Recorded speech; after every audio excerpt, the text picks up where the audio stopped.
Hey, EJ, how you doing? I'm doing good. Man, could you just talk about your senior year? I know you kind of had to take over a quarterback. You guys had such a great season. You've played a lot of different positions. Like, are you looking forward to focusing on one position in college, or did you just like doing that? So my senior year was great because I had an opportunity to lead more, and our quarterback got hurt, so I had to step up. And when I'm needed the most, that's what I'm gonna do. Looking forward to college. I'm working on one position at the time, but wherever the coach need me, that's where I'm gonna go. I know you talked about during your recruitment that some schools saw you as a DB, maybe some as a receiver. What was it about Florida State that got you to buy into them and stick with them through the whole process? Florida State was the realest school I've been around. Everybody is going to tell you what you want to hear. So, that's part of recruiting. But, coach has been real since day one. Since the day they've been recruiting me since us freshmen, they've been real the whole way through. And that is what kept me with them. Brendan, on your one. And there was a change at wide receiver coach during the time of your commitment. Now that you're here getting to work with Coach Harris, what's that been like? What kind of relationship have you guys developed over the last year and change? I love Dugans, and I also love Tim Harris. But, Tim Harris, he seems the same. He's real. He's about the program, and he's going to get us right. Following up on Coach Harris, actually, what he did last year with Deuce and Makai and some of those guys, I mean, what did you see, and do you kind of envision yourself in a role like that you can really take your game to the next level? 100%. Every time I've been to a game, I always look at progress. So, I've seen a lot of progress with some people, and Deuce and Makai Dancy are the two people I looked up to watching them play last year.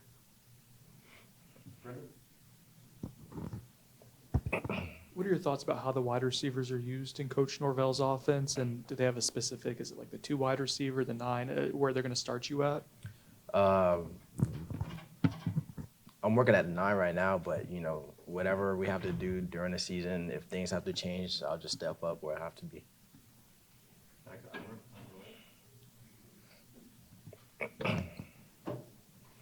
When you talk about the coaches being real during the process, like what told you that? Like what kind of things did they do or say, or how did they show you that? It all started off when I had a meeting with Coach Norvell. So we had a meeting in his office on one of my visits, and he said, if you're not going to be the best you can off the field, don't come to Florida State. If you're not trying to be the best in the classroom, don't come to Florida State. And he also said, if you're not trying to be the best person you can as a boyfriend, a friend, a son, etc., don't come to Florida State. And that realness, it attracted me to come here. I know all wide receiver roles demand similar things, but at the 9, what are the specific things you have to be high quality at? I'm not too sure right now, but, just be the best we can be, just learning right now. That's what I'm doing right now. I'm just working on myself and working on learning everything new. I know this first month is mostly conditioning and tour duty and stuff like that. I mean, as a freshman coming in, we hear a lot about tour duty and how difficult it is. I mean, what has your experience been like with that? I see the smile. I mean, just how has that been for you? I'll say first day, it was a little wishy-washy, hands been on my hips, hands been on my head, showing signs of weakness. But second day and on, I've been doing great. I also love to, compete and love, putting in work and, the grind, that feeling of, you can't walk anymore. I love that. You mentioned watching Deuce and Makai last year. I guess how have those 2 guys been in terms of, and I guess any of the veteran wide receivers, but those 2 specifically been in terms of getting you kind of acclimated and talking to you early on in your career here? I'll say Danzy, I haven't seen him a lot. I've seen him ride past me on a scooter or whatever, but he makes it comfortable to be around. So his energy is just great.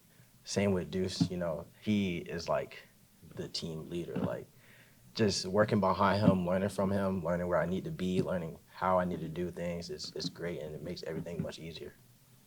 Matt, on your right. We talked a lot about you playing different positions. Have there been any conversations about you playing DB as well as wide receiver? I know you said you're working mainly at wide receiver right now. I mean, wherever the coach wants me, that's where I'm going to go. But, I may have a talk with the DB coaches, but I'm just working on receiver right now. playing QB at such a high level this past year and playing a lot of games at quarterback, what did that do for your knowledge of the game and being a receiver and like what a quarterback is looking for in a receiver, having that perspective of being the guy throwing the ball for a full year? For sure, it put me in the perspective of knowing how the quarterbacks feels, especially like being rushed, hit late, and all that things. Like what a quarterback goes through is real. Like it's painful. It's a lot of thinking. It's a lot of everything. But you know, it kind of slowed down the game for me. Like everywhere I went, you know, it made things much better of being the leader. And verbally, I was not always like the verbal guy, but you know, it helped me encourage my guys verbally and stepped up my gameplay. You mentioned Deuce as a leader. Who are some other guys that are vocal leaders, and what's that message been from those players, and maybe even some of the coaches? Quarterback Kevin, you know, he's one guy I've been watching. You know, I've seen him a few times like during my recruitment, and he's another guy I look up to. I watched him when I was playing quarterback, so you know that's a guy. He's a leader. You're not the biggest dude. You know, did teams try to out physical you, try to get in your head by hitting you physically, and how'd you handle that coming up? You're gonna get hit, so like I ain't never really cared about it. I kind of like to get hit, you know, or hit someone because that's gonna like shake out all the jitters and it's gonna get you right, you know. When you make that first contact, it's really gonna set you for the game, make you want to hit even more. So I'll say I didn't think too much about people hitting me late or anything, but the hitting, it comes with football.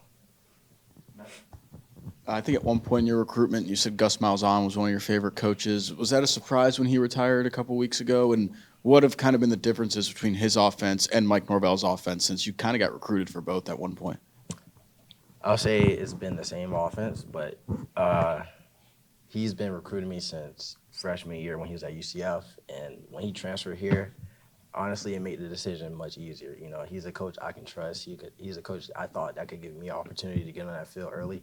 And, you know, see him leave, it was sad, but, you know, life goes on.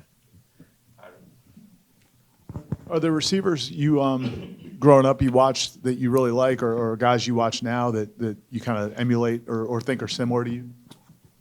I wouldn't say he's similar, but I'll say Julio Jones. He's top 3 for sure. You know, he's just been that guy. I watched him play in the Super Bowl against the Patriots, the catches he had.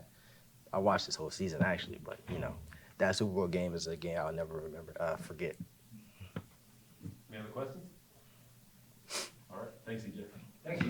You're welcome.